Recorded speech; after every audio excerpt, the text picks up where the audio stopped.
Hi friends, ಇವತ್ತು ನಾನು ನಾಟಿ ಸ್ಟೈಲಲ್ಲಿ ಚಿಕನ್ ಸಾಂಬಾರು ಮಾಡ್ತಾಯಿದ್ದೀನಿ. ಮೊದಲನೇದಾಗಿ ಆಯಿಲ್.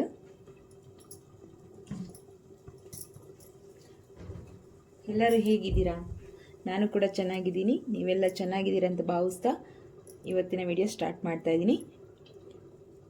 ಬೆಳ್ಳುಳ್ಳಿ, ಶುಂಠಿ, ಚಿಕ್ಕದಾಗಿ ಹೆಚ್ಚಿರೋ ಈರುಳ್ಳಿ, ಟೊಮೆಟೊ ಒಂದು, ಕೊತ್ತಂಬರಿ ಸೊಪ್ಪು, ಒಗ್ಗರಣೆಗೆ ಸ್ವಲ್ಪ ಆನಿಯನ್. ಸೊ ಮೊದಲನೇದಾಗಿ ನಾವು ಒಗ್ಗರಣೆಗೆ ಸ್ವಲ್ಪ ಆನಿಯನನ್ನು ಸೇರಿಸ್ಕೊಳ್ಳೋಣ. ಸೊ ಏನಂದರೆ ಫ್ರೆಂಡ್ಸ್, ನಾವು ನಾಟಿ ಸ್ಟೈಲಲ್ಲಿ ಮಾಡಬೇಕು ಚಿಕನ್ನೆಲ್ಲ ಅಂದರೆ ನಾವು ಎಲ್ಲ ಮಸಾಲೆಗಳನ್ನ ಹುರಿದುಬಿಟ್ಟು ಮಾಡಬೇಕಾಗತ್ತೆ. ಇವಾಗ ಚಿಕನ್ ಆ್ಯಡ್ ಮಾಡ್ಕೊಳ್ಳೋಣ.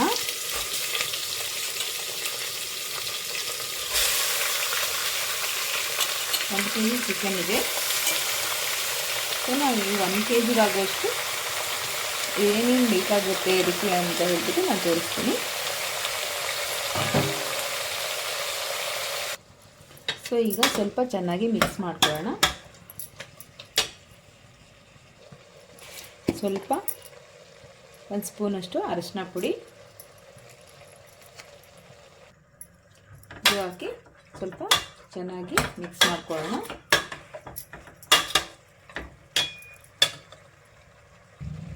ಈಗ ಫ್ರೆಂಡ್ಸ್, ಚಿಕನ್ ಬೇಯ್ತಾ ಇರಲಿ, ಅಷ್ಟರಲ್ಲಿ ನಾವು ಮಸಾಲೆಗೆ ಬೇಕಾಗಿರೋ ಪದಾರ್ಥಗಳನ್ನ ರೆಡಿ ಮಾಡ್ಕೊಳ್ಳೋಣ. ಸೊ ಇದು ರೆಡಿ ಆಗ್ತಾ ಇರಲಿ, ಅಷ್ಟರಲ್ಲಿ ನಾವು ಮಸಾಲೆಗೆ ರೆಡಿ ಮಾಡ್ಕೊಳ್ಳೋಣ. ಈಗ ಬಾಣಲೆಯನ್ನು ಇಟ್ಕೊಂಡಿದ್ದೀನಿ, ಬಿಸಿ ಆಗಲಿ. ಇದು ನೋಡಿ ಫ್ರೆಂಡ್ಸ್, ನಾವು ಸಾಂಬಾರು ಬೇಕಾಗಿರೋ ಮಸಾಲೆಗಳನ್ನ ಇದರಲ್ಲಿ ಹಾಕಿಟ್ಟಿದ್ದೀನಿ.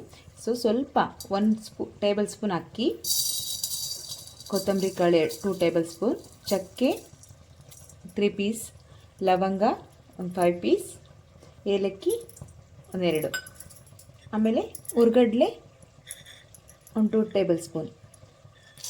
ಇದಿಷ್ಟು ಹಾಕಿ ಚೆನ್ನಾಗಿ ನಾವು ಫ್ರೈ ಮಾಡ್ಕೋಬೇಕಾಗತ್ತೆ. ಈ ಥರ ಸ್ವಲ್ಪ ಲೋ ಫ್ಲೇಮ್ ಇಟ್ಕೊಳ್ಳಿ, ಇಲ್ಲಾಂದರೆ ಎಲ್ಲ ಸೀದೋಗೋ ಚಾನ್ಸಸ್ ಇರುತ್ತೆ. ಸೊ ನಾವು ನಿಧಾನಕ್ಕೆ ಫ್ರೈ ಮಾಡ್ಕೋತಾ ಚೆನ್ನಾಗಿ ಘಮ ಬರ್ತಾ ಇದೆ. ಮಸಾಲೆ ಹುರಿಯುವಾಗ ತುಂಬ ಚೆನ್ನಾಗಿ ಘಮ ಬರುತ್ತೆ. ಸೊ ಇವಾಗ ಇದು ಫೈನಲಿ ನೋಡಿ, ಈ ಥರ ಇಷ್ಟ ಆದರೆ ಸಾಕು. ಇವಾಗ ಇದನ್ನು ಪ್ಲೇಟ್ಗೆ ಹಾಕ್ಕೊಂಬಿಡೋಣ. ಮೇನ್ ಫ್ರೆಂಡ್ಸ್, ನಾವು ಈ ನಾಟಿ ಸ್ಟೈಲ್ ನಾವು ಚಿಕನ್ ಮಾಡುವಾಗ ಗಸಗಸೆ ಇಂಪಾರ್ಟೆಂಟ್ ಆಗಿರುತ್ತೆ. 1 ಟೇಬಲ್ ಸ್ಪೂನು 1.5 ಟೇಬಲ್ ಸ್ಪೂನು ಗಸಗಸೆನೂ ನಾವು ಹಾಕ್ಕೊಂಡು ಸ್ವಲ್ಪ ಚಟ್ಪಟ ಅನ್ನೋ ತನಕ ನಾವು ರೋಸ್ಟ್ ಮಾಡ್ಕೋಬೇಕಾಗತ್ತೆ. ಸೊ ನಾವು ಗಸಗಸೆ ಹಾಕಿ ಮಾಡೋದ್ರಿಂದ, ಇದೆಲ್ಲ ಹುರಿದು ಮಾಡೋದ್ರಿಂದ ನಾಟಿ ಸ್ಟೈಲ್ ಖಂಡಿತ ಬರುತ್ತೆ. ಮೇಯ್ನ್ ನಾವು ಒಣಕೊಬ್ಬರಿ ಕೂಡ ನಾವು ಆ್ಯಡ್ ಮಾಡ್ತಾಯಿದ್ವಿ ಸಾಂಬಾರಿಗೆ.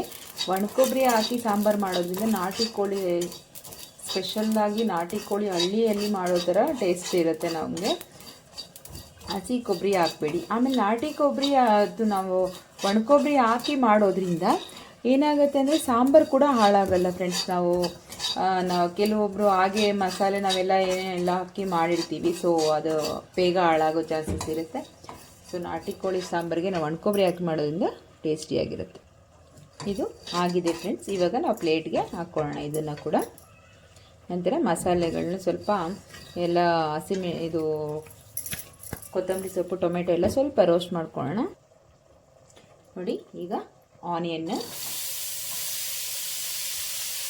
ಶುಂಠಿ, ಬೆಳ್ಳುಳ್ಳಿ ಹಾಗೆ ಟೊಮೆಟೊ ಇದಿಷ್ಟು ಸ್ವಲ್ಪ ಫ್ರೈ ಮಾಡ್ಕೊಳ್ಳೋಣ. 1 ಟೇಬಲ್ ಸ್ಪೂನ್ ಆಯಿಲ್ ಕೂಡ ಹಾಕೋಣ. ಇದು ಚೆನ್ನಾಗಿ ರೋಸ್ಟ್ ಮಾಡ್ಕೊಳ್ಳೋಣ. ಈಗ ನಾವು ಕೊಬ್ಬರಿ ಕೂಡ ಸೇರಿಸ್ಕೊಳ್ಳೋಣ. ತುರಿದ್ಬಿಟ್ಟು ಹಾಕ್ಕೋಬೋದು ಫ್ರೆಂಡ್ಸ್, ಚೆನ್ನಾಗಿ ಆಗುತ್ತೆ. ಸೊ ನಾನಿಲ್ಲಿ ಹಾಗೆ ಪೀಸ್ ಮಾಡ್ಕೊಂಡು ಹಾಕಿದ್ದೀನಿ. ಸೊ ನಾನು ಫ್ರೀಜರಲ್ಲಿ ಇಟ್ಟಿದ್ದೆ, ಹಾಗಾಗಿ ಅದು ತುರಿಯೋದಕ್ಕೆ ಕಷ್ಟ. ಅದು ಸ್ವಲ್ಪ ತಣ್ಣಗೆ ಆದಮೇಲೆ ತುರಿಬೇಕು. ಸೊ ನಂಗೆ ಟೈಮ್ ಇರಲಿಲ್ಲ, ಸೊ ಹಾಗಾಗಿ ನಾನು ಹಾಗೆ ಕಟ್ ಮಾಡಿ ಹಾಕ್ಕೊತಾ ಇದ್ದೀನಿ. ನೀವು ಬೇಕಾದರೆ ತುರಿದ್ಬಿಟ್ಟು ಹಾಕ್ಕೊಳ್ಳಿ. ನಾನು ಇದಕ್ಕೆ ಕಟ್ ಮಾಡಿಟ್ಟಿರೋ ಕೊತ್ತಂಬರಿ ಕೂಡ ಹಾಕ್ತಾಯಿದ್ದೀನಿ. ಅದು ಕೂಡ ಸ್ವಲ್ಪ ಅದೇ ಬಿಸಿಯಲ್ಲಿ ಸ್ವಲ್ಪ ಬಾಡೋಗುತ್ತೆ. ಇದಾದಮೇಲೆ ಸ್ವಲ್ಪ ತಣ್ಣಗಾಗೋದಕ್ಕೆ ಬಿಟ್ಬಿಟ್ಟು ಆಮೇಲೆ ಗ್ರೈಂಡ್ ಮಾಡ್ಕೊಂಡ್ಬಿಡೋಣ.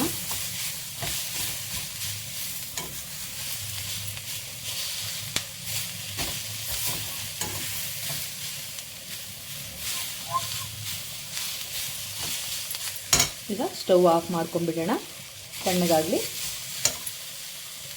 ಸೊ ಈಗ ಚಿಕನ್ ಕೂಡ ಬೆಂದಿದೆ ಸ್ವಲ್ಪ.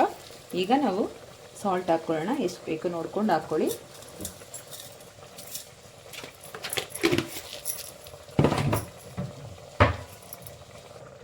ಸೊ ಈಗ ಮಸಾಲೆ ತಣ್ಣಗಾಗಿದೆ, ಇದನ್ನು ರುಬ್ಕೊಳ್ಳೋಣ ಮಿಕ್ಸಿ ಜಾರ್ಗೆ ಹಾಕಿ. ನೋಡಿ, ಇವಾಗ ರುಬ್ಬಿರೋ ಪೇಸ್ಟ್ ರೆಡಿಯಾಗಿದೆ. ಇದನ್ನು ಸೇರಿಸ್ಕೊಳ್ಳೋಣ. ಎಲ್ಲದನ್ನು ರುಬ್ಕೊಂಡು ಮಿಕ್ಸ್ ಮಾಡ್ಕೊಳ್ಳೋಣ. ಸೊ ಮಿಕ್ಸಿ ಜಾರ್ ಕೂಡ ತೊಳೆದ್ಬಿಟ್ಟು ನೀರನ್ನು ಸೇರಿಸ್ಕೊಳ್ಳೋಣ. ಈಗ ನಾವು ರೆಡ್ ಚಿಲ್ಲಿ ಪೌಡರ್ ಸೇರಿಸ್ಕೊಳ್ಳೋಣ. ನಮಗೆ ಖಾರಕ್ಕೆ ಎಷ್ಟು ಬೇಕೋ ಅಷ್ಟು ನೋಡಿ ಸೇರಿಸ್ಕೋಬೇಕಾಗುತ್ತೆ. ನಾನಿಲ್ಲಿ 2 ಟೇಬಲ್ ಸ್ಪೂನ್ ಅಷ್ಟು ಸೇರಿಸ್ತಾ ಇದ್ದೀನಿ. ಅದು ಕೂಡ ಕಮ್ಮಿ ಆಯಿತು ಅನಿಸುತ್ತೆ. ಸೊ 2.5. ಓಕೆ. ಈಗ ನೀರು ಎಷ್ಟು ಬೇಕೋ ಅಷ್ಟು ಸೇರಿಸ್ಕೊಳ್ಳಿ. ಚೆನ್ನಾಗಿ ಒಂದ್ಸರಿ ಮಿಕ್ಸ್ ಮಾಡ್ಕೊಳ್ಳಿ. ತುಂಬ ಗಟ್ಟಿ ಬೇಡ, ಸಾಂಬಾರು ಸ್ವಲ್ಪ ತೆಳುಗೆ ಇರಬೇಕು. ಇನ್ನೊಂದು ಸ್ವಲ್ಪ ನೀರು ಬೇಕಾಗುತ್ತೆ ನೋಡಿ. ಈಗ ಈ ಕನ್ಸಿಸ್ಟೆನ್ಸಿಯಲ್ಲಿ ಇರಿದ್ರೆ ಸಾಕಾಗುತ್ತೆ.